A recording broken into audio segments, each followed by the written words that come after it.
Hey, all, Scott Horton here for The Future Freedom, the monthly journal of the Future Freedom Foundation. As you may already be aware, Jacob Hornberger, Sheldon Richman, and James Bovard are awesome. They're also in every issue of The Future Freedom, and they're joined by others of the best of the libertarian movement. People like Anthony Gregory, Wendy McElroy, Lawrence Vance, Joe Stromberg, and many more. Even me. Sign up for The Future Freedom at fff.org/subscribe. It's just $25 a year for the print edition, $15 to read it online. That's The Future Freedom, edited by Sheldon Richman at fff.org/subscribe. And tell me you heard it here.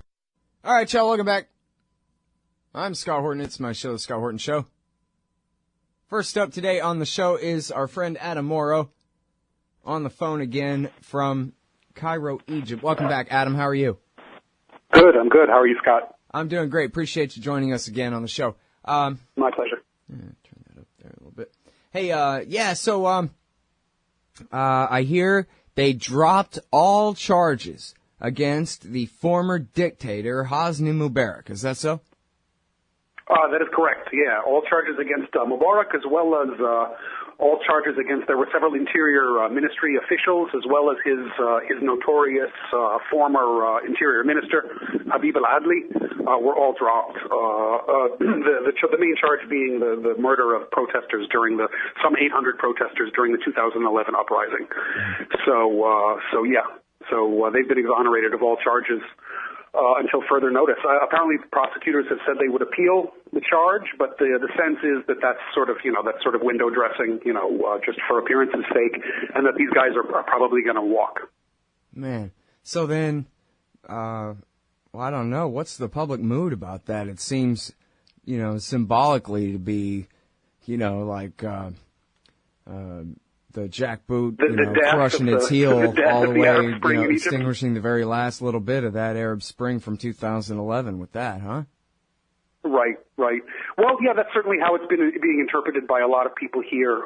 There were protests, demonstrations, very rare now, but demonstrations nevertheless broke out in Tahrir Square. That was the day before yesterday when the verdict was announced, and reports said that 3 people were killed in the square when police violently broke up the protests. So it certainly elicited a reaction. And I know for the last 48 hours, Tahrir Square has been closed for the most part, although it's been intermittently opening and closing, like they sort of don't really know what to do. The authorities don't really know what to do, because on one side, the Tahrir Square has become such a symbol. They want it to be open to traffic to prove that everything is stable and normal, but at the same time, they want to preempt any possible demonstrations. So for the last 48 hours, we've been seeing it sort of open and shut, with the possible anticipation of future protests, but probably not. I mean, the security response now on any sort of public protest is so heavy-handed at this point that that the likelihood of more demonstrations isn't too high. Yeah. Man, so, I was going to kind of, sarcastically ask, well, why aren't there very many protests these days? And then you go on to answer, a few people were killed for daring to even show up. That's how it is. So tell us then, if you could... Well, let me just say very quickly, Scott, in 2011, in the 18 days in 2011, and a lot of the demonstrations that happened after the uprising, you would have police sort of taking a gradual, approach, sort of starting with tear gas, then graduating to birdshot, and then graduating to heavy ammunition. Whereas now, 2.5 years later, 3 years after all of that, with all of the escalation that we've seen, you now have them beginning with heavy ammunition in many cases. And in fact, they've almost come out and warned and said, any sort of demonstrations, public protests will be met with live ammunition from the get-go. So this is one of the reasons why you're seeing fewer protests. Man, so how pervasive is the atmosphere of fear then? Because it seems like back in 2011, the consensus was the entire society. Everybody on the right and everybody on the left and everybody who's not an officer would like to have a devolution of power from the military dictatorship to the people here. Right. Well, that was in the immediate wake of the uprising, and it did seem like that. When the regime was on the defensive and everybody was sort of scurrying under rocks and sort of running for cover, basically. In the 3 years since, though, they've managed to regroup. What is popularly referred to as the deep state has managed to regroup, and they weren't as unpopular as what you just described. I mean, we always come back to the 2012 election results, in which Mubarak's last prime minister, Ahmed Shafiq, narrowly lost with something like 48% of the vote. So they're not, this is a substantial segment of society. And these aren't people necessarily like regime loyalists. Those people have to understand these aren't people that like the regime just because for the sake of the regime. There are hundreds of thousands of people out there whose livelihoods depend on the regime because of the sprawling public sector that the government has, that this regime has built. There are hundreds of thousands, if not millions, of people who rely on a government paycheck at the end of every month. And if a regime falls and house cleaning starts and redundant personnel get laid off, all of those hundreds of thousands, if not millions, of people stand to lose their jobs in the event of some major rotation of power. So you also have that. You also have just a lot of government employees, hundreds of thousands of government employees who are just sort of paid into the system, who have just sort of invested into the system in the sense that they're, it's the system, it's the regime that's giving them their paychecks at the end of every month, and they don't want to get the axe. Yeah. If a new person comes in and deems them, unnecessary. Yeah. So there you go. You have your answer. How do people tolerate fascism when they are forced to depend on it and they don't know how they're going to get from here to there? That's the answer. Is that a question for me? Yeah, no, I was just kind of musing out loud, I guess. The people of Egypt overthrew a fascist dictatorship, and now, what are you going to do? Right. It's really something. It's horrible. And I guess, don't get me wrong, it's not that the military didn't, kill better than 1,000 Muslim Brotherhood supporters after the coup and make sure that they were clear that they were not going to tolerate any kind of revolution against them anymore. That's certainly the case. So what are they going to do? Really, it's not like the people of Egypt are armed or, have any defense against these guys. Back in 2011, the only reason Mubarak left was because the junior officers took the side of the people in Tahrir Square instead of their senior officers. But, that was pretty much a one-time magic that whole operation, that whole devolution of power in 2011 looks a bit like an operation now, looks a bit like a bit of intelligent public relations that they pulled off, looks like a bit of a good cop, bad cop routine that they sort of did, where they were like, okay, police are bad, Mubarak is bad, he's going to step down, and now this military, this army that's made up of your brothers and sisters and who love you so much and are out to protect the welfare of the people are going to step in and make sure everything goes okay for this interim period. And we've since learned that the military apparatus, the entire military institution isn't as benign as it was originally cast to be, in those heady days of 2011. So I think that was kind of a good cop, bad cop routine they sort of did, where they had the military step in and pose as the good cop, these noble officers who refused to open fire on their fellow Egyptians, when in fact it was the military establishment that Mubarak was representing the whole time. So it wasn't actually a real change in power when Mubarak stepped down and handed things over to the military. It was just a clever bit of window dressing that they did. And then at the end of the day, the same sort of power center still remained intact. Well, but then again, didn't it take the counter coup to seize the power back from the elected parliament and the elected president and the change that had really been made? Yeah, that's exactly what happened. It was a counter-revolution. I mean, you've hit the nail on the head. It wasn't. The original revolution though wasn't just bogus. I mean, maybe the military decided then that Mubarak was expendable, and maybe they decided, well, we'll just have Sisi move in a couple years or something. But they weren't. It's not like good cop was, put the Muslim Brotherhood in power on, deliberately, did they?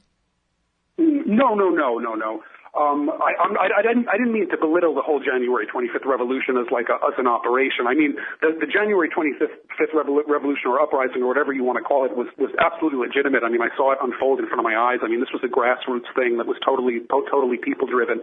But the way they handled it, they were forced into a situation where they had to they knew they had to relinquish some power. Right. So I think what they did was they sort of cut Mubarak loose, let him relinquish power, sort of put the blame on the police as the ones who were the main instigators of all the violence.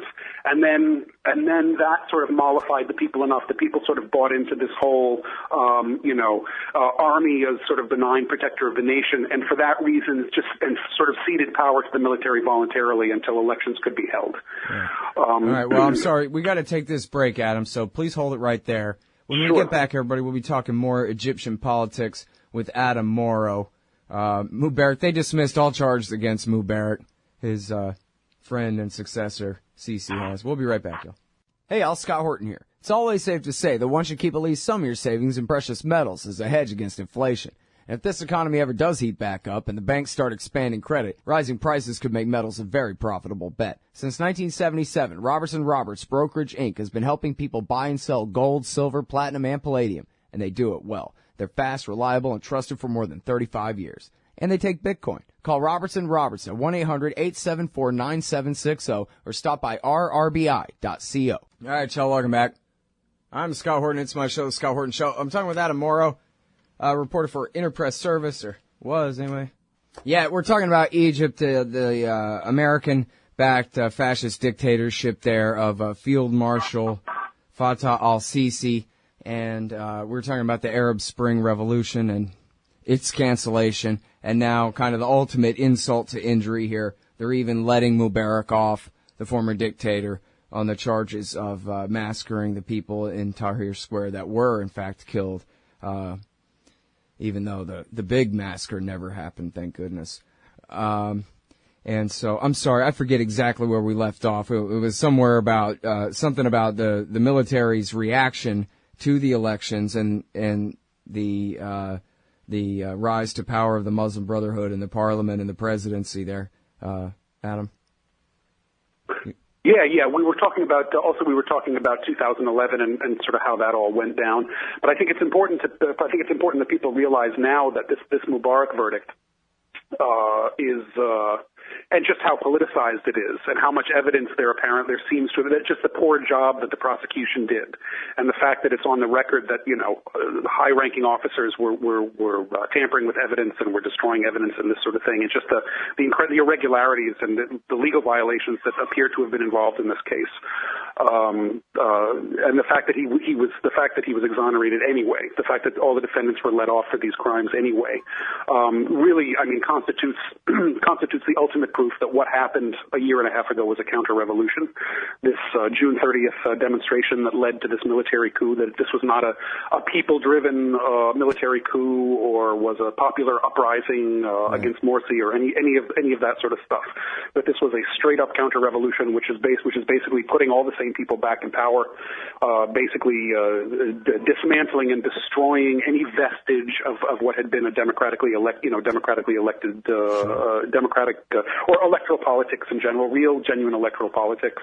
The destruction of the only real source, the only real opposition, which was the Brotherhood, the only real organized political opposition in the country, which was the Brotherhood, and a return to the Mubarak regime, if not the actual man, then certainly the people that were running the show behind the scenes. The same people are back in command now, and will basically do anything that it takes to make sure that the January 25th thing is not replicated. Yeah. I think that's their main. Yeah, go ahead. Tell me, why do the Saudis hate the Muslim Brotherhood so much? Is it just because they believe in standing for election and they don't want that idea to spread, or is there more to it than that? I think it's because the Brotherhood represents the only real legitimate sort of political reform movement that has real Islamist credentials.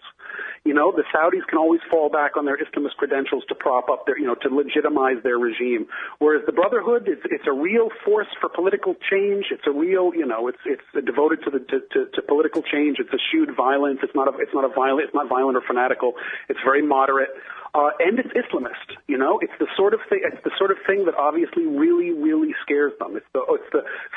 Just based on their reaction to everything that's happened, it's the one force that really, really scares scares them and makes them fear for their own that could possibly threaten their legitimacy. I think that if a Muslim Brotherhood type organization ever got root in Saudi Arabia, I mean, it could really stand a chance to threaten their decades long grip on power. That's what I think it is.